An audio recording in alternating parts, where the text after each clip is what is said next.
নমস্কার, S Bangla news online খবর সব দেখাবো আমরা।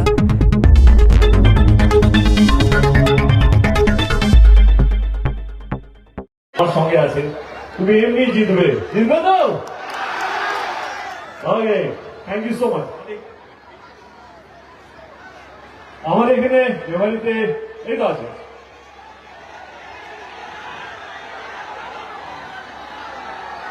আমাদের এখানে 29 তারিখে নির্বাচন, মানে মেমারি বিধানসভার কথা বলছি।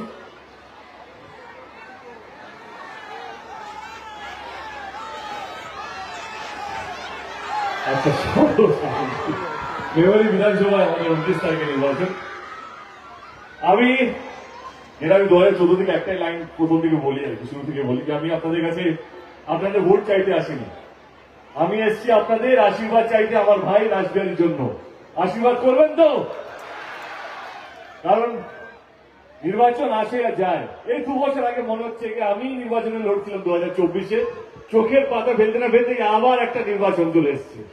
তো নির্বাচন প্রত্যেক 1 বছর 2 বছরের মধ্যে আসতেই থাকে, ভোট আসবে ভোট যাবে।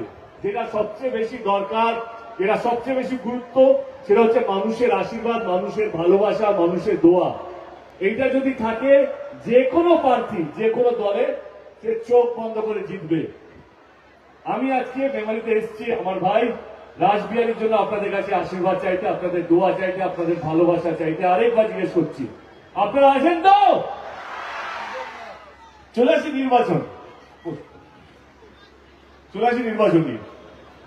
2026 নির্বাচন, আমার মনে হয় মানুষকে এখন বোকা বানানো সহজ নয়, আপনারা সবই বোঝেন। এবং এইটাও আমি বিশ্বাস করি যে জোর করে কোনদিনও ভোট আদায় করা যায় না। এটা পুরোপুরি গণতান্ত্রিক অধিকার, প্রত্যেকটা ভোটার তাদের গণতান্ত্রিক অধিকার যে ওনারা কাকে ভোটটা দেবেন, মানে আপনারা কাকে ভোটটা দেবেন। এই জন্য আমি কোনোদিন জোর করি না। কিন্তু হ্যাঁ, নিশ্চয়ই এটা বলবো যে 29 তারিখে যখন আপনারা ভোটটা দিতে যাবেন, সেদিন আপনারা কিছু প্রশ্ন করবেন নিজেকে, যে কোন দল, কোন সরকার, কোন প্রার্থী আপনাদের জন্য কাজ করেছে, সেই দলে হাতটা শক্ত করবেন বা সেই দলের প্রার্থীর হাতটা শক্ত করবেন। এইটুকুই, আর কিছু না। আমি যেটা বললাম যে 2026-এ মানুষকে বোকা বানানো সহজ নয়, এই জন্য আপনাদের উপরে পুরো বিশ্বাস, এবং বাংলার মানুষকে বোকা বানানো সহজ নয়। এটুকু অনুরোধ করবো যে 29 তারিখে নির্বাচনের আগে 2-4টে কথা মাথায় রাখবেন। 2014 থেকে আমি তৃণমূল কংগ্রেসের সাংসদ, মমতা ব্যানার্জি আমাকে রাজনীতিতে নিয়ে এসছে এবং 3বারের টিকিট দিয়েছে, এবং ঘাটালের মানুষ আমাকে প্রচুর আশীর্বাদ, প্রচুর ভালোবাসা দিয়ে আমাকে 3বারই জিতিয়েছে। এবার চলে আসি যে আমাদের দল নির্বাচন কি নিয়ে হওয়া উচিত। 2-3টে দল বা 4টে দল বা 5টে দল, তাদের দল কি কি কাজ করেছে, আগামী দিন কি কি করবে, এটাই তো হওয়া উচিত। কিন্তু না, আজকে যেটা সবচেয়ে বেশি প্রাধান্য পাচ্ছে, যেটা সবচেয়ে বেশি ইম্পর্টেন্ট, কি আপনি হিন্দু না আপনি মুসলমান, এইটা নিয়ে রাজনীতি হচ্ছে। আপনারা কোন ধর্মের, সেটা নিয়ে রাজনীতি হচ্ছে। কেউ বলবে না যে আমি কি করতে চলেছি, মাঝে মাঝে ভুলিয়ে ফেলবেন আপনারা।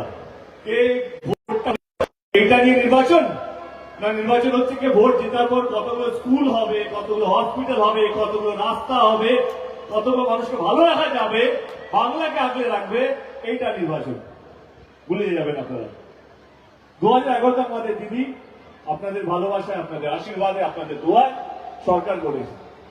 2011 থেকে দিদি আজ অব্দি 15 বছর হয়ে গেছে, 3টে টার্ম, মানুষের জন্য অনেক কিছু করেছে, বাংলার জন্য অনেক কিছু করেছে, মানুষকে আগলে রেখেছে, ধর্মে ভাগ করেনি। 2-4টে ছোট ছোট প্রকল্প বলছে, আমার মনে সেটা আপনারা জানবেন। এবং বাংলায় নয়, বাংলার বাইরেও মানুষরা বা বিদেশেও স্বীকৃতি দিয়েছে আমাদের কিছু প্রকল্প। চলে আসি, অনেক পরিবার আছে, গরিব পরিবার, তারা তাদের মেয়েকে ঠিক মতো পড়াতে পারে না, টাকা পয়সা কোথা থেকে আসবে ইত্যাদি প্রচুর প্রশ্ন। আমাদের দিদি কন্যাশ্রী বদল প্রকল্প নিয়ে এলো, যাতে প্রত্যেকটা মেয়ে তার পড়াশোনার অধিকারটা পায়। এটা শুধুমাত্র বাংলায় হচ্ছে, ভারতবর্ষে অন্য কোনো, কিন্তু আপনাদের কাছে সেই টাকাটা নেই। কিন্তু আপনাদের কাছে মমতা ব্যানার্জি ছিল, আছে এবং থাকবে। তিনি স্বাস্থ্য সাথী কার্ড নিয়ে এসছেন, পরিবারের প্রত্যেকটা মানুষ, শুধু সরকারি হসপিটাল নয়, চাইলে প্রাইভেট হসপিটাল নিজে চিকিৎসা করাতে পারে। এই প্রকল্পটা অন্য কোনো রাজ্যে নেই। শুধুমাত্র বাংলায় আছে একমাত্র নেত্রী মমতা ব্যানার্জি এই প্রকল্পটা শুরু করেছে। আমার এখনো মনে আছে যখন কোভিডের সময় 2021-এ যখন নির্বাচন ডিক্লেয়ার হলো, আমরা সবাই আমাদের দলের সমস্ত কর্মীরা রাস্তায় নেমে মানুষকে আগলে রেখেছি, মানুষকে বাঁচিয়েছি আমরা যতটা পেরেছি আমরা সবাই মিলে। আমি এটা বলছি না যখন আমি বলছি অন্য দলেরা করে না, করেনি, তারাও তাদের মতন করেছে। কিন্তু নির্বাচন শুরু হয়ে গেল, তখন আমাদের দল একটা প্রতিশ্রুতি দিল যে যদি আমাদের দল আবার যদি তৃতীয়বারের জন্য ফেরে তাহলে প্রত্যেকটা মহিলাকে 1000 টাকা করে দেওয়া হবে। তাই তো? ভুল বলছি কিছু? 500 টাকা করে, সরি 500 টাকা করে দেওয়া হবে। বিরোধী দলরা বললো এটা ভাবতাবাজি, যে তারপর দিদি ভুলে যাবে, এটা ভোটে দেওয়ার প্রতিশ্রুতি। এটা ভোটে দেওয়ার সময় অনেক নেতারা কথা দেয়, তারপর কথা দিয়ে ভোট নিয়ে পালিয়ে যায়। সেখানেই আমাদের দলের নেত্রী, আমাদের দিদি, আমাদের সরকার, তৃণমূল কংগ্রেস একদমই আলাদা। জেতার পর তিনি প্রথম কাজটা করেছেন লক্ষ্মীর ভান্ডার প্রকল্প, এবং আজকে বাংলায় প্রত্যেকটা মহিলা তার প্রকল্পের সঙ্গে যুক্ত আছে। এইটাও একমাত্র আমাদের সরকার, আমাদের নেত্রী মমতা ব্যানার্জি করেছে। লক্ষ্মী ভান্ডারের প্রথম প্রকল্প, আগে যারা বলতো এটা ভাওতাবাজি, আগে যারা বলতো এটা জীবনে সম্ভব না, আজকে তাদের দল অন্য রাজ্যে তাদের সরকারে করছে অন্য নাম দিয়ে। তাহলে আপনারা বলুন, যে সরকার কথা দিয়ে কথা রাখে, যেই সরকার হিন্দু মুসলিম না করে মানুষকে বাঁচিয়ে রাখে, যে সরকার আপনাদের ভালো থাকার জন্য দিন রাত এক করে রাখে, তারই তো জেতা উচিত, উচিত কিনা? হ্যাঁ, কারেক্ট। এর মধ্যে অনেকগুলো প্রকল্প 2026-এর আগে যেটা দিদি ডিসাইড করেছে বা ডিক্লেয়ার করেছে, যুব সাথী প্রকল্প, তাই তো? সেইখানেও যারা চাকরি পাননি এখনো বা চাকরি খুঁজছেন, তাদের পাশে আমাদের সরকার আছে। 40 বছর বয়স অবধি তারা 1500 টাকা করে পাবে। এইটা অন্য কোন সরকার করেনি, একমাত্র আমাদের নেত্রী, আমাদের রাজ্য সরকার, আমাদের মমতা ব্যানার্জি করেছে। এইটাও দেখে নেবেন, মিলিয়ে নেবেন।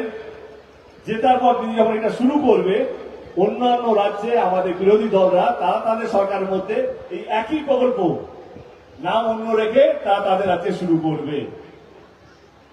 তো সেই জায়গাতে আমার একটাই কথা,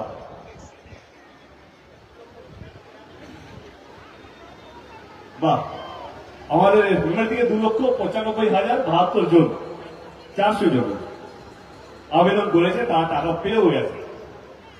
আমি একটা ছোট্ট এক্সাম্পল দিই, আমার যেহেতু ঘাটাল নির্বাচন আপনারা সবাই জানেন, আমি 2024-এ দাঁড়াবো না বলেছিলাম, কারণ রাজনীতি আপনারা সবাই জানেন আমি ওনাদের থেকে অনেক কম, ছোট, বুঝি না।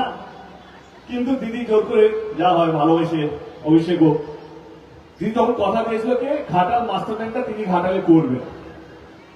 আমার নিজেরই প্রশ্ন ছিল যে এত বড় প্রজেক্ট, 2000 কোটি টাকা প্রজেক্ট, স্বাধীনতার পর থেকে অনেক সরকার এসছে, অনেক সরকার গেছে, ঘাটালে অনেক এমপি এসছে, অনেক এমপি গেছে, অনেক এমএলএ, ইনফ্যাক্ট মেদিনীপুর ডিস্ট্রিক্টে বড় বড় নেতারা থাকে বিরোধী দলে, তারাও আজ অব্দি ঘাটাল মাস্টার প্ল্যান নিয়ে পার্লামেন্টে কিছু বলেনি। আমি একমাত্র লড়াই করে গেছি। কিন্তু দিদি অভিষেক আমার ঘাটালে এসে কথা দিয়েছিলেন, এবং জেতার পর সবচেয়ে প্রথম যে ফাইলটা পাস হয়েছে সেটা হচ্ছে ঘাটাল মাস্টার প্ল্যান। আজকে 500 থেকে 700 কোটি টাকা ঘাটালের কাজ শুরু হয়ে গেছে। এটা কেন বললাম? মেমোরি আর ঘাটালের মধ্যে অনেকটা ডিস্টেন্স। ঘাটালের কথা মেমোরিতে এসে কেন বলছি? একটাই কারণ, কারণ সব দলেরাই ভোটের সময় অনেক কিছু ভাবতাবাজি দেয়, বলে প্রত্যেক মাসে আপনাদের অ্যাকাউন্টে 15,000 টাকা করে ঢুকবে, তাই তো? 2,000 নাই, 2 কোটি চাকরি দেওয়া হবে, প্রচুর প্রতিশ্রুতি দেয়। জেতার পর একটাও জিনিস হয় না। কিন্তু আমাদের দল, আমি নিজে গর্ব করে বলতে পারি, ঘাটালে আমি নিজের চোখে দেখেছি কিছুদিনের মধ্যে, কিছু বছর আগে যেটা অসম্ভব ছিল ঘাটালের জন্য, ঘাটাল মাস্টার প্ল্যান মমতা ব্যানার্জির হাত ধরে সেই অসম্ভবটা সম্ভব হতে চলেছে। যেটা বলতে যাচ্ছিলাম, যেই সরকার ভোটের আগে কথা দিয়ে কথা রাখে, তার জেতা উচিত কি উচিত না আপনারা বলুন। আমি শুধু আপনারা যারা এখানে এসছেন তাদের সঙ্গে কথা বলছি না, আজকে সোশ্যাল মিডিয়া যুগ, মিডিয়ার সামনে বসে আছে, সবারই হাতে মোবাইল, স্মার্টফোন আছে। আমি বাংলার প্রত্যেকটা মানুষকে একটাই কথা বলতে চাইছি, কোন সরকারে যেটা উচিত, যেই সরকার কথা দিয়ে কথা রাখে, না ভোটের সময় কথা দিয়ে ভোট নিয়ে পালিয়ে যায়, কার যেটা উচিত? শুধু বাংলা নয়, ভারতবর্ষের ভবিষ্যৎ আমাদের সবার হাতে আছে। আমাদেরকে ভাবতে হবে এই নির্বাচনটা কোনো রাম মন্দিরের জন্য নয়, এই নির্বাচনটা অনেকটা উপরে, অনেকটা ভালো, অনেকটা সুরক্ষিত। আজকে মেমোরি প্রত্যেকটা মানুষকে একটাই আবেদন করব, 29 তারিখে ভোট দেওয়ার সময় আমি আবার বলছি, আমি আপনাদেরকে জোর করব না, আমাকেই বা আমার দলকে বা আমার প্রার্থীকে ভোটটা দিতে হবে। কিন্তু এটা নিশ্চয়ই বলবো, যেই সরকার এতদিন ধরে আপনাদেরকে আগলে রেখেছে, আপনাদেরকে বাঁচিয়ে রেখেছে, আপনাদেরকে সুখে রেখেছে, কোন জিজ্ঞেস করেন আপনারা কোন ধর্মের, তার তো যেটা উচিত। মমতা ব্যানার্জি চতুর্থবারের জন্য শপথ নিচ্ছে, নেবে, এটা পুরোপুরি আপনাদের আশীর্বাদ, আপনাদের ভালোবাসার জন্য। এরই মধ্যে আমি অনেক জায়গা প্রচারে গেছি, আমার কোথাও মনে হয়নি যে আমরা পিছিয়ে আছি। লড়াই আছে, কিন্তু লড়াইটা আমার চোখে আমরা আমাদের 2021-এর থেকে একটা অন্তত সিট বেশি আনতে পারবো কি পারবো না, লড়াইটা সেইখানে। লড়াইটা এটা নয় কি আমরা সরকার গড়ছি কি গড়ছি না, না, সেটা একদম পরিষ্কার। সরকার তৃণমূল কংগ্রেস গড়ছে আপনাদের ভালোবাসায়, আপনাদের আশীর্বাদে, আপনাদের দোয়ায়, এইটা নিয়ে কোনো সন্দেহ নেই। 29 তারিখে নির্বাচন, যদি আমাদের দলের কাজ, আমাদের মমতা ব্যানার্জির কাজ, আমাদের দলের প্রত্যেকটা কর্মীর কাজ যদি ভালো লেগে থাকে, তো 29 তারিখে আমার ভাই রাসবিহারীকে বিপুল ভোটে জয় করবেন।